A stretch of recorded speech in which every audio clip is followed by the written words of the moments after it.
Hello everyone.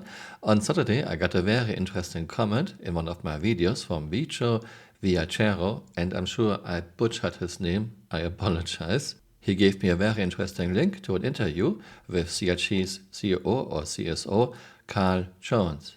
After watching this, I had to make a video. Here we have Carl Jones' LinkedIn, Chief Strategy Officer, CSO at Cloud Imperium Games. He started in October 2014, then his role changed to COO in 2015, and now he is CSO, Chief Strategy Officer. This is not a summary, I only talk about things I find important, and sound quality was very bad. Sorry, I cannot fix this. Fortunately enough, and a lot of our story is about serendipity and a bit of luck and good timing. At that time, Kickstarter and crowdfunding was kind of coming about. And so our co-founder, Sandy, said, look, I think there's a community out there for this. You think there's a community out there, let's ask them and see if there is a community out there. So we tried crowdfunding the game, and obviously it went pretty well. What I think one of the surprising stories from the beginning, and it's a real part of our genesis, was like any crowdfunding campaign, you say, look, if you want to back us for this much money, we'll give you a gift, and you want to back a little more, we'll give you a better gift. And so the first day they launched, built their own crowdfunding platform. Next morning they're starting looking at the orders that are coming in, and people are buying a £100 package, and a £50 package, and a £25 package, and a £10 package. And so as game developers, our first thought is, oh God, there's a bug. Oh no, we've been charging people, we've put a bug in the system. If they spend 100, we'll charge them for all the levels below. So very quickly we started contacting the customers and saying, did you make a mistake? Is this, can we fix this? And they all said, no. Each level of your reward comes with a spaceship that's going to be in the game. Carl Jones said each level of your rewards comes with a spaceship that's going to be in the game. I would have expected CSO of Star Citizen should have known better. Not each level comes with a ship in the game. Even I knew this, and I was not there when the Kickstarter was on. $5 came not with a ship, $10 not, $30 and on you got a ship. By the way, delivery date, November 2014. Soon we can celebrate Star Citizen release 10 years later. We still have a tech demo with missing basics, missing basic mechanics, no physics, boring and tedious gameplay. And before someone writes, people wanted more content, there were 2 polls. No, I debunked this. Link to my video is in the top right corner. And this video always makes me so sad. Angry Joe was backing Star Citizen, and he was so happy to be able to play Star Citizen in November 2014. He said that's a long time to wait. Oh, you sweet summer child. Ask Angry Joe nowadays what he thinks about Star Citizen. Yeah. It's called a rear admiral. That sounds kind of nasty, but I am a rear admiral. And so that'll get me, obviously, the finished game, the RSI Constellation, this Millennium Falcon, and maybe I can convince some of my friends like, Spoonie or other Joe to be crew in it. We can go and travel the galaxy together and make funny videos about our encounters and shit. So that'll be pretty fun. I mean, this game looks to be really fucking amazing. So I'm gonna go ahead and pledge. So if you want to be in the alpha and the beta for the game that comes out, they're estimating hopefully to have it out by November 2014. Obviously that's a long time away, but for a project like this, I want them to take as much time as they need and make it as badass as possible and create the ultimate space game with a fully fleshed out universe and mythos. Sandy and Chris looked at what was going wrong with crowdfunding at the time, and the main problem seemed to be people didn't know what was happening. So they give their money to a project, and then they just don't know what's happening with that project. So they realized really early on that absolute transparency with the community was critical, and that's where we decided everything that we build we're going to share. We're going to give them access to the game. The very first day we have a functioning build that you can do something with. Yes, Star Citizen is one of the most transparent games ever. But it's not total transparency. Come on, Carl Jones. Far away from that. Also, Star Citizen has to be kind of transparent because selling ships is the most important source of income. But it's not total transparency. Far away from this. Fly those spaceships in little arena modes, and then that arena became our first planet that you could fly in real time down to. I understand that CSO might not have the most detailed knowledge about the game, he surely doesn't know about the code, but telling us you are able to fly down to a planet in Arena Commander is so wrong. In some maps there was kinda a planet, but you could not fly down to. How can you miss this?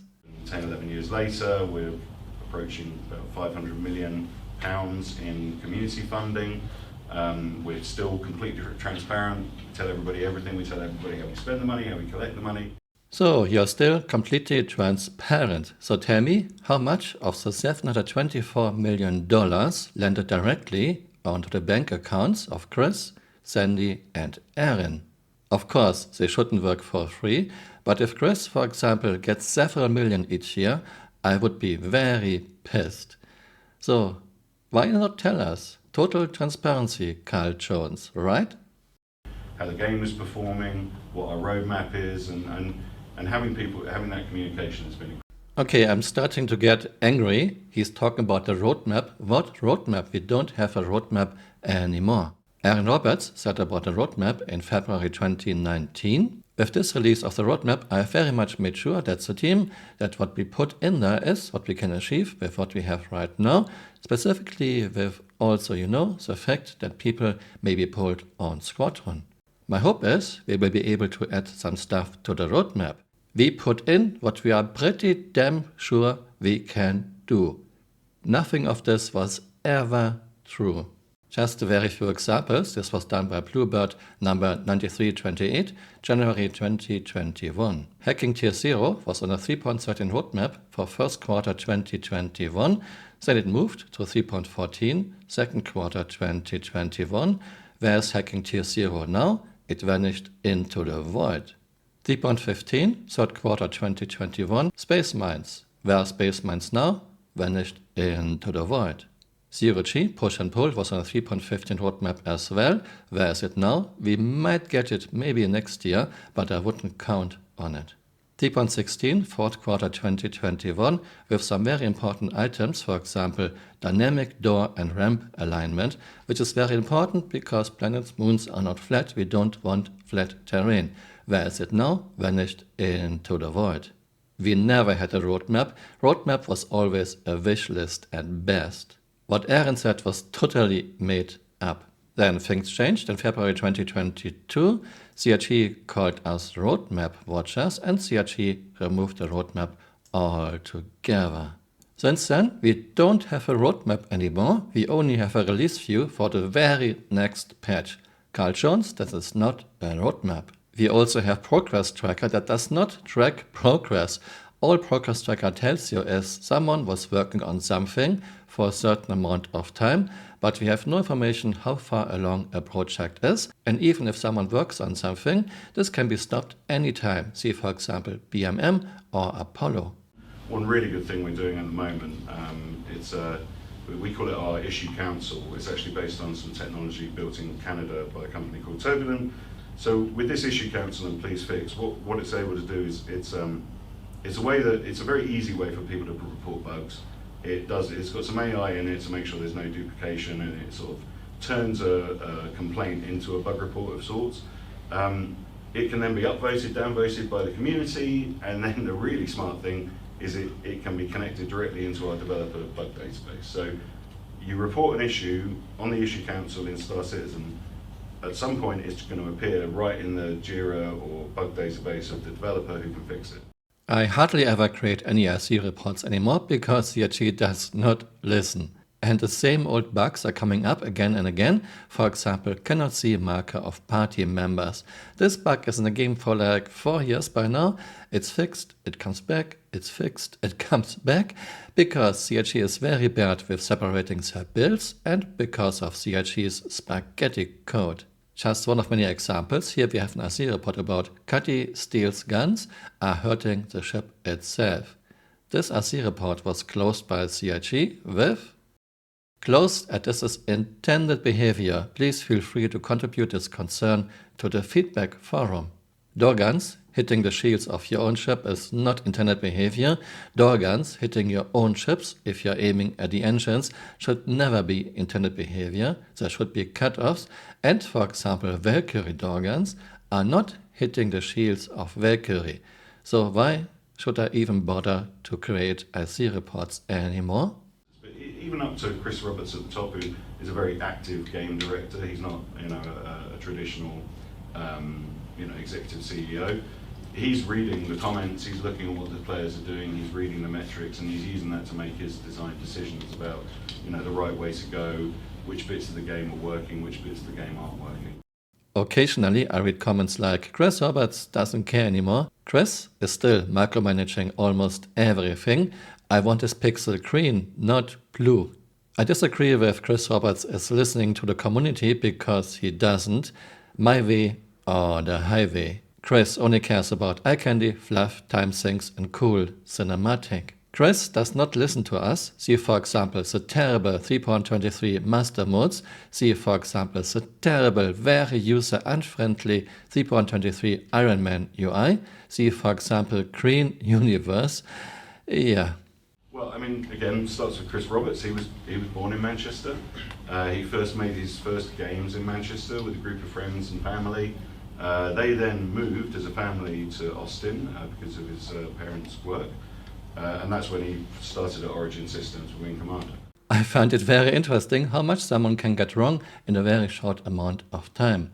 Origin Systems was of course started by Richard Garriott and his brother Robert Garriott. Chris worked for Richard, he did not start Origin Systems. I think the video games tax credit has massively helped us because, it means the UK has always had really, really good game developers. It's a rich vein of, it's a very high pedigree. The Northwest, classically, the Northwest was a great place for video games. It suffered a bit during, the early noughties. But, there's good talent here, and with the help of the tax credit, it means they're competitive, price-wise with the other locations. Yeah, it's a good question. I suppose we gamify the whole economy system. Right. This is a difficult one to be super brief on. So when we first started selling ships that aren't in the game yet, we didn't want the player to feel like they're not getting anything. So we gave them a loan ship. And then they said, well, okay, but now I've got 2 of those, I don't need 2 of those. So we said, all right, well, how about this then?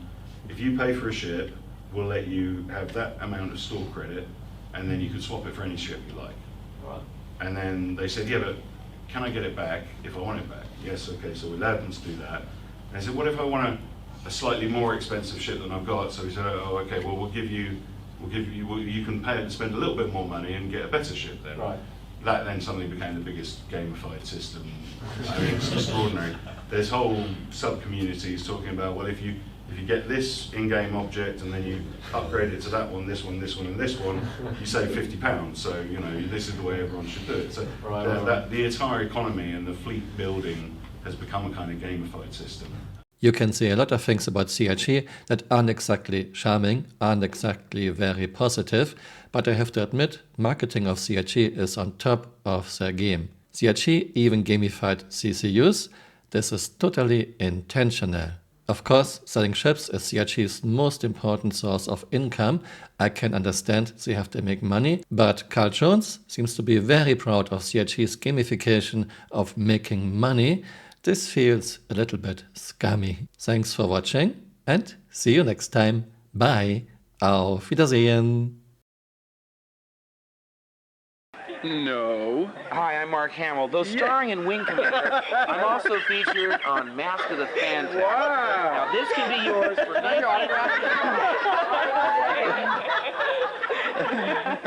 Oh, troublemaker. Yeah, look at that. Look at that top. Look at that. That's real plastic, too. That is. See, what you do is you open it. Towards Billy Butler. You open it, and then you smell the plastic. Oh, that was a good week. Very good week. Hey, have you got those plastic champagne glasses we asked for? Oh, dear me. There you go, Tom.